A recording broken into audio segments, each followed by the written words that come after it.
Hey, it's me, Taven. I just got through looking at that death battle of GAARA of the Desert versus Toph Rant. Sorry it took me so long to do this. I had some computer issues and I let the wrong people fix it. I'll say it like that. I've written down some notes about Toph so I won't forget the main things, and they sort of messed up my video capture software as well, so I can't do editing. So what I'm going to have to do is just put the links in the description of things that can back up what I say. I will also put my theories and guesses into it because there might be someone that can agree or disagree to these things. Okay, let me start with Toph. In the death battle, they said that Toph can bend Earth with her mind. I believe that was false. That made a great error in this whole death battle.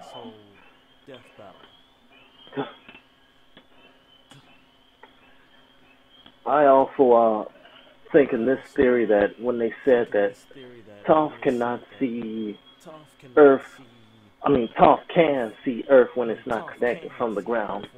My assumption to that is, I think that the Earth, like the stones and things like that, it must come from the ground and be thrown at her.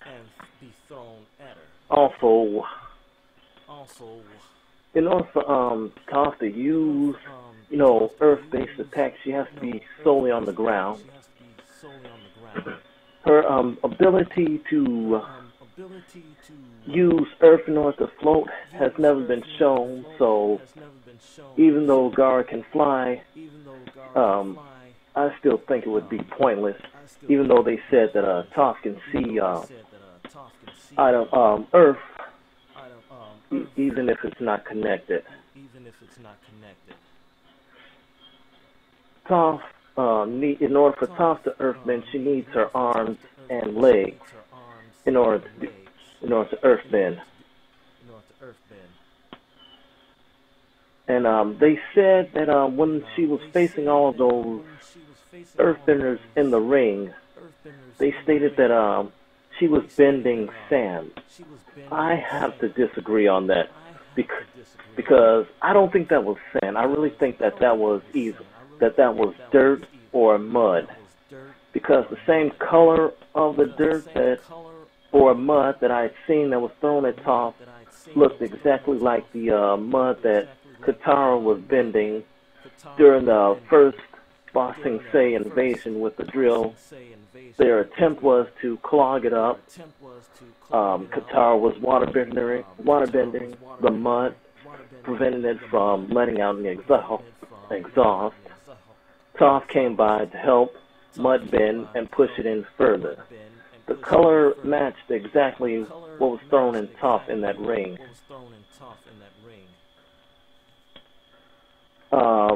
In case people are wondering, well then if Toph is bending the Earth with her mind, then how is she bending it? They use chi in order to do this. It has been stated multiple times. The first time it was stated, like I said, in Ba Sing Se's first invasion, where one of the very first chi blockers attacked an earthbender and blocked his chi.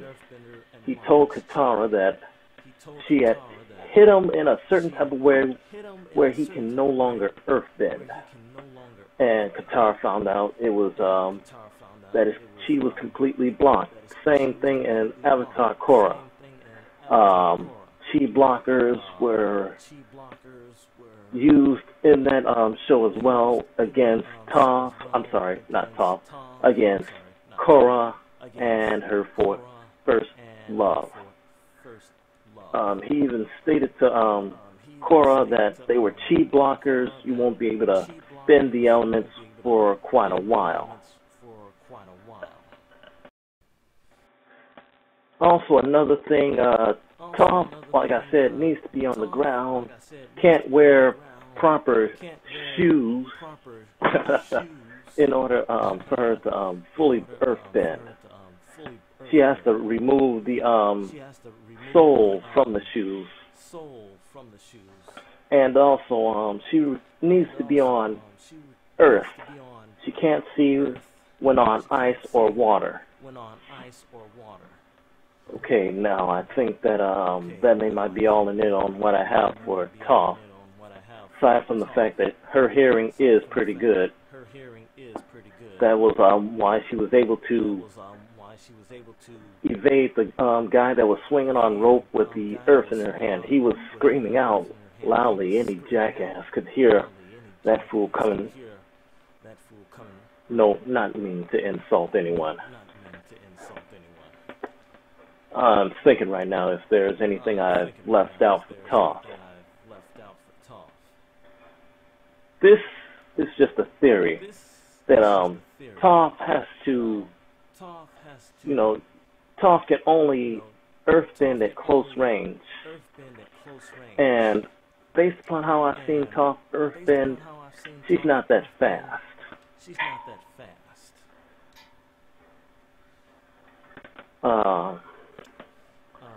I hope I'm not repeating myself when I did that theory about when they stated Toph can see earth being hurled at her even when it's not connected on the ground. I believe that it must come from the earth in order for Toph to see. Meaning like how that masked earthbender came from the ground with 2 stones and hurled it at Toph. I think the reason why she was able to see it was because it came from the ground. Okay. I really think that I'm done with Toph's explanation. So I'll move on to GAARA. In their death battle, they stated that GAARA controls sand at will, but I believe that the sand is shown to be automatically defendable, meaning like GAARA doesn't need to know where his enemy is in order to defend himself. It's automatic. Because during the flashback in one of the Naruto episodes, GAARA as a child was seen sitting on a ledge where he was attacked from behind and didn't know of his attacker. That made me think that I guess I believe most likely, regardless of how stealthy the person is, his sand shield will always be there to protect him from any attacks, even though he might not know of them. Another thing about GAARA was that his sand armor. In his fight with Lee in the Naruto series, not the Naruto Shippuden. Wait, they never fought in Shippuden. Sorry about that. Kakashi noted that GAARA ejected from his sand armor within that blink of an eye, because he had said the moment Might Guy blinked was when GAARA had ejected from his sand armor. The moment that Lee closed his eyes from the pain he was feeling, he ejected from his sand armor. So to be able to eject from his sand armor at such a speed should have given him that edge over Toph. In what they said, where they stated that Toph can see all Earth. If that was the case, GAARA could have ejected from his sand armor. Another thing is that they did state about GAARA and his sand tsunami, and how he's able to control sand even from underneath the earth. But also, they also stated for Toph that she can see all Earth from the crawling ants and things like that. But I believe that GAARA is able to control sand far better than Toph can. He's able to make small grains of sand very small, which is hard for the average human person to see, float within the air. And they even stated that he could even move it inside people's open wounds. I bet you guys can't even see the dust that's coming right at my face. That's how small sand is, for an example. Here's an example. You guys see that? Yeah. If yes, wow, I must have good camera. If not, what I just blew out of my hand was sugar.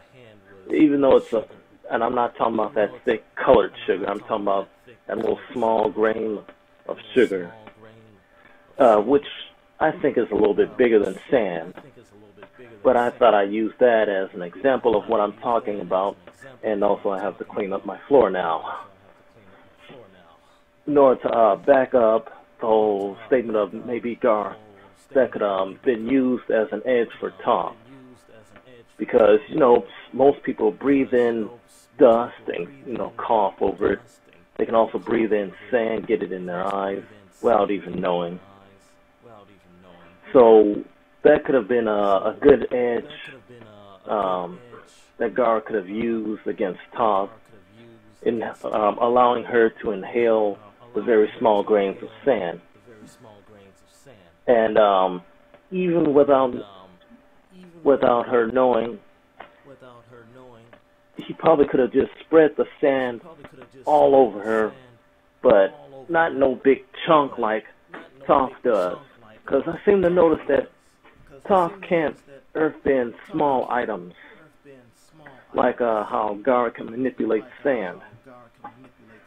So if GAARA was able to spread small grains of sand around the entire battlefield of the death battle, he'd reform it on one of Toph's arms and break it within mere seconds.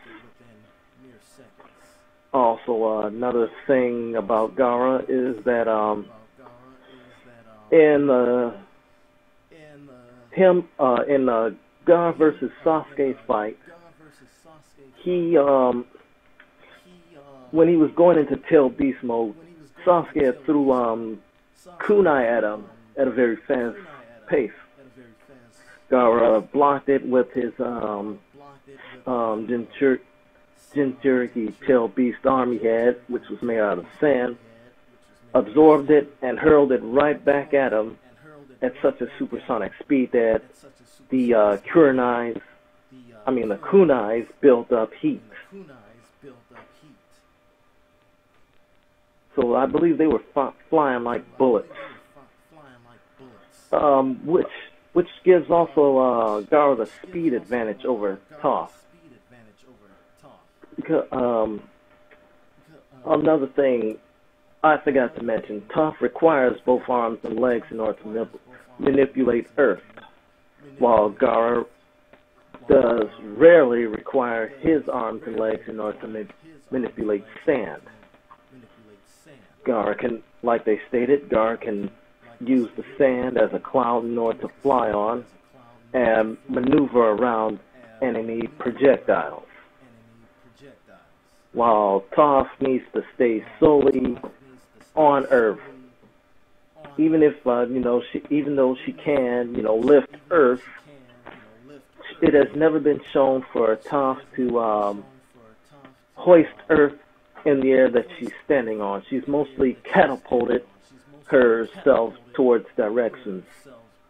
Also, in order to back up that theory I have of Toph not being able to see Earth or metal that emerged from the land that did not emerge from the Earth itself, was when Toph had asked Sokka where was the nearest fire ship. Sokka had pointed towards that direction, which basically gave out the theory that Toph couldn't see moving objects that didn't come from the Earth. But then again, that could be a terrible theory I have.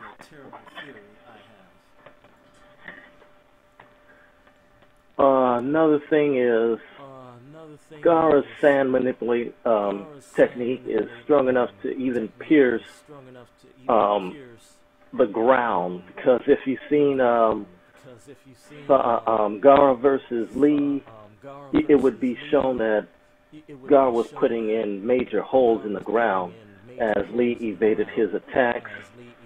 Same thing was when he was going against Sasuke in the Naruto version, and also in the Naruto Shippuden version. His sand was strong enough to pierce through ground, stop the Atamaratsu, even take on fire at such a high heat that it would cause first-degree burns instantly.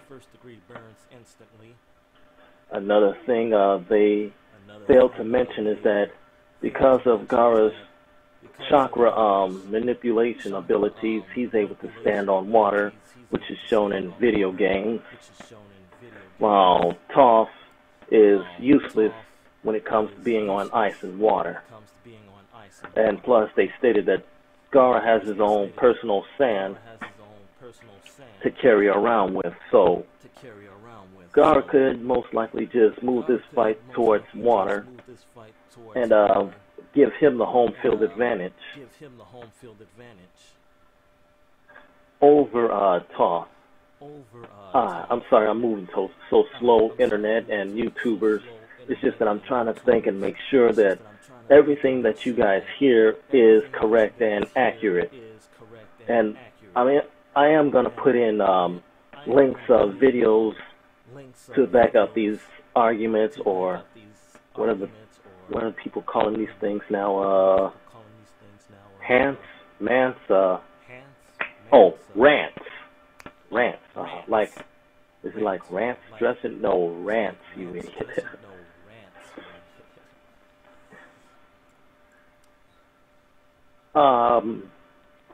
Another thing, I believe that one small factor where they said about Toph was that she was able to earthbend the entire ring. No, that was incorrect. She did not earthbend the entire ring. It was just that one small little area of the ring, which looked like it was about 5 or 7 feet long. It was just a small little circle where 2 people could stand on it in a small game of tug of war or sumo wrestling, where it wouldn't be that hard to get someone to knock out the ring because of that small ring, because it was so small. Another thing I'm trying to remember now is that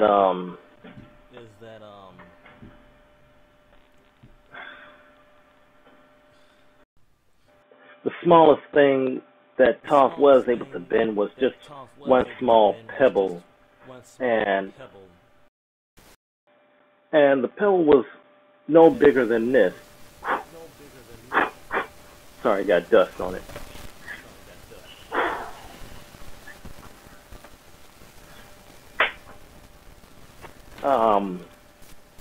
Another thing, Toph can earthbend space earth, as I like to call it. I'll give her that. It was true that she can't bend platinum or anything like that. Also, another thing about this death battle with GAARA was that they didn't put the fact that he was a Jinchuriki in there because they stated that he got stronger without it. When it comes to anime, they always do this thing, regardless whether if it's necessary or not. Thing that people do, the makers of anime, is character development constantly, which is what they have also constantly failed to see. Examples are the Goku versus Superman, when they stated that Goku was too nice, all because in the Dragon Ball Z version of what he said to King Kai was no, I want him at his maximum strength, was because Goku was feeling cocky, believing that even if Frieza reached his maximum potential, he could not lose against Frieza. In the Dragon Ball Z Kai, of what Goku had stated to King Kai was that he wanted to test out his newfound abilities when going up against Frieza. In order to back that statement up, it was Goku versus Raditz. If Goku was too nice, then why did he grab Raditz's tail in order to weaken Raditz? Or if you guys have seen the Dragon Ball Z Doom Tree, Goku used his enemy's own source of power against them by grabbing one of their fruit from the Doom Tree and turning it into the Spirit Bomb. Also, another thing I'm trying to think now, the Spirit, when Goku tried out the Spirit Bomb for the second time, I noticed that he was able to gather energy from planet Namek, another planet, people from the dead, and his friends that did it willingly. None of that was mentioned, the fact that he can grab the energy from another planet, which was pretty far away. Also, this is just a comparison. Wait a minute. I'm doing a Dragon Ball Z Goku versus Superman correction. Oh, well, I'll just add it in here as a bonus anyway. Was that this is just, like I said, a comparison of Gotenks and Goku in a Super Saiyan 3. Gotenks in his Super Saiyan 3, which is Gohan and Goten in a fusion form, when they reached Super Saiyan 3, it was stated that they flew around the world several times. I believe it was 5 times, to be exact, less than 30 seconds. Which could possibly beat what Superman did when it came to him flying from the Earth to the Sun.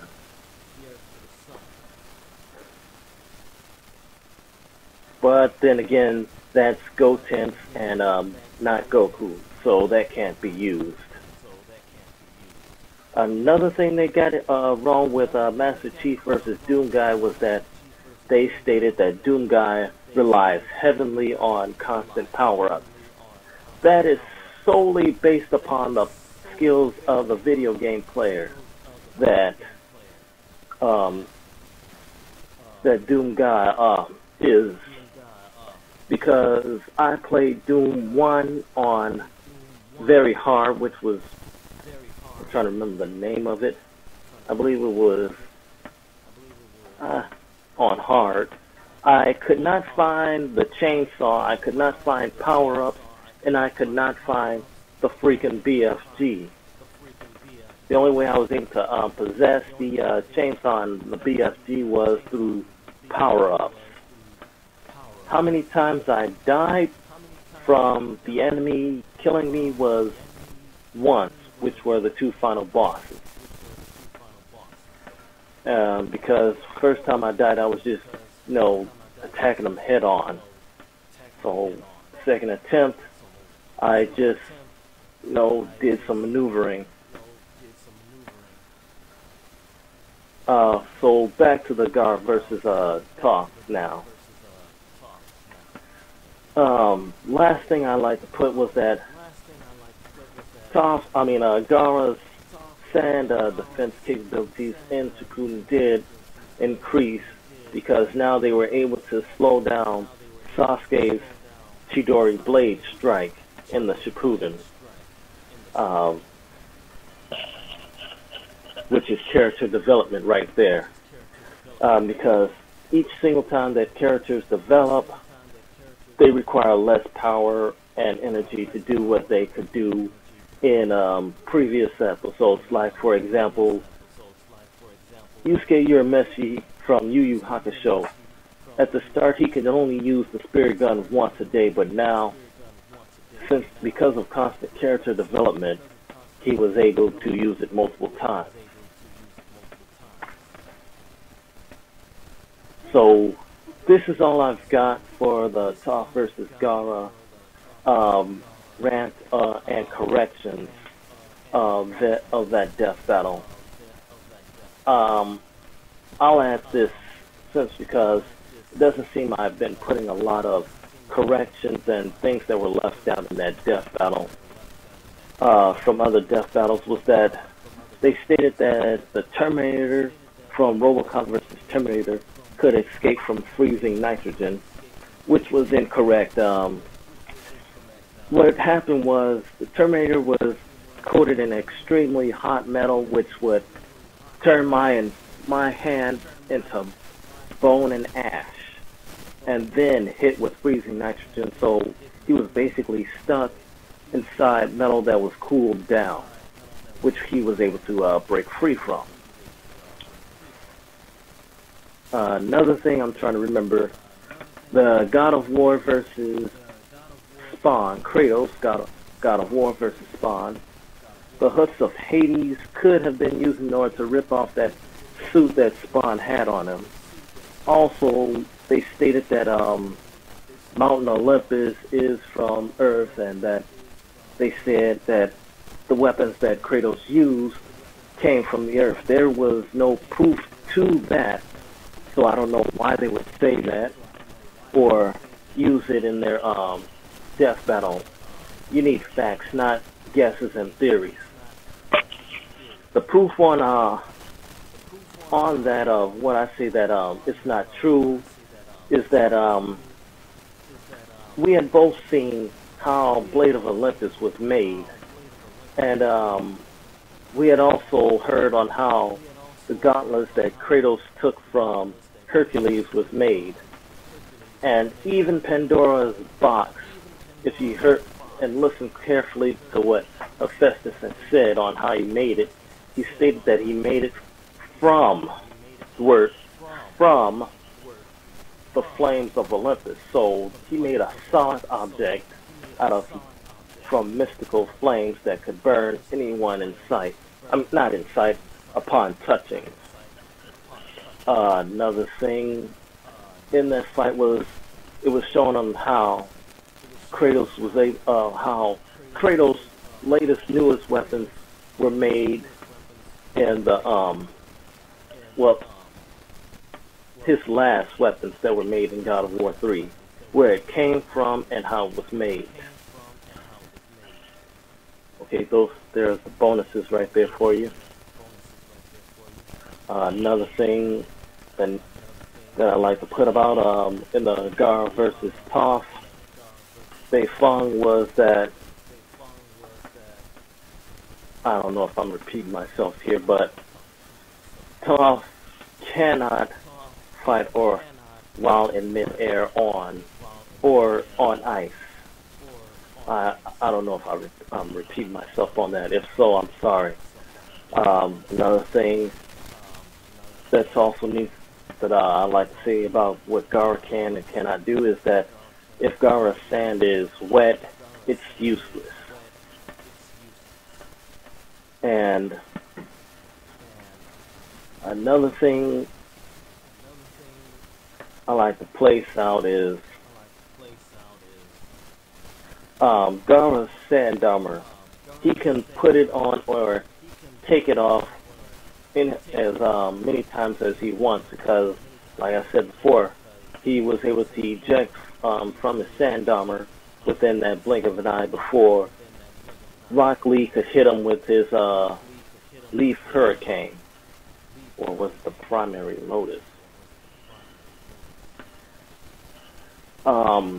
And within that instant, within that blink of an eye, he was able to eject from it, and he used his chakra in order to put it back on, in order to prevent more damage from happening to GAARA in that fight. And also, like I've said, I don't know if I've said this before, Toph does require her arms and legs in order to earthbend.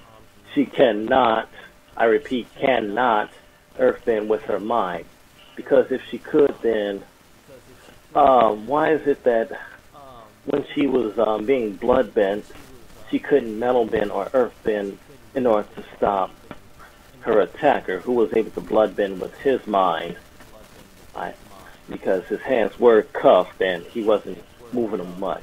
So I'll give him the fact that he was blood bending with his mind. There also has been no mention of any earthbender that can earthbend with their mind. Boomy, he was able to earthbend with just solely his chin, which Aang pointed out in his attempt to rescue Boomy. Well, that's all I've got for the for my corrections analyst things that were left out.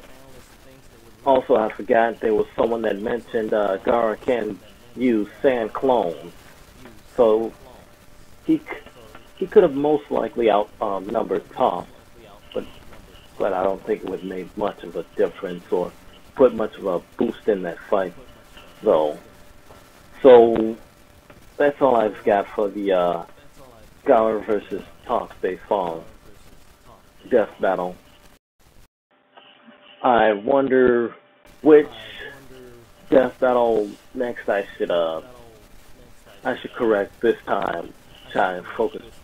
What the hell? I'll focus more on the Goku versus Superman. In that fight, they used way too many Supermen. They didn't use none of the Dragon Ball Z movies except that one Super Android 13. But yet they used all the Superman movies. Movies that where the timelines in each and every single one of them were off. They were made by different directors, voiced by different people. Even the graphics and picture and designs did not match one another, but yet they used those and not the Dragon Ball Z movies. Seemed pretty unfair to me, and the used Golden Age Superman and Bronze Age Superman, also Superman 2006 series, which was a lot of confusion in there. The reason why I say that was because they stated that Superman was able to fly from Earth to the sun and back less than 2 minutes. In one of the Flash comics, it was said that Superman cannot outrun the Flash, because all those races they had together was when Flash was holding back because of charity work. But then in the Flash comics, Flash gave it his all and he was able to beat Superman in the race. And I'm not talking about in the 2006 TV series. Someone had mentioned that in where he wants Screw Attack to do a death battle of the Flash versus Quicksilver, just like how I wanted to do them to do a death battle of Afro Samurai versus Samurai Jack versus Batosai the Manslayer, also known as Kenshin Himura, which they haven't done yet, or probably never will, because of this rants and corrections I'm doing towards them. And the links that in case you guys don't feel like skimming through the videos that are links to, you know, what I've said, things that they're saying and showing in those videos to back up, just look for my comment box. I've placed in time checkpoints on where these things that can back up what I say about these characters in their death battle in my comic box. I'm trying to see here. Well, I guess that's it. If I'm missing anything, just let me know in the comics, and let us hope that the next death battle has no errors, like they always do. Alright, name's Taven Sai, and oh yeah, check these channels out. They are The Game Theorist, -EXP, -Games, Red Wolf Gamer, and last but not least, T. Pendel.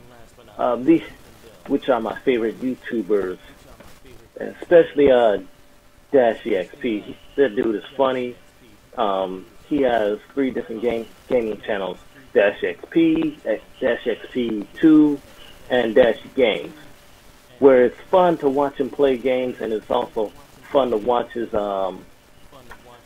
small comedy sketches that he does.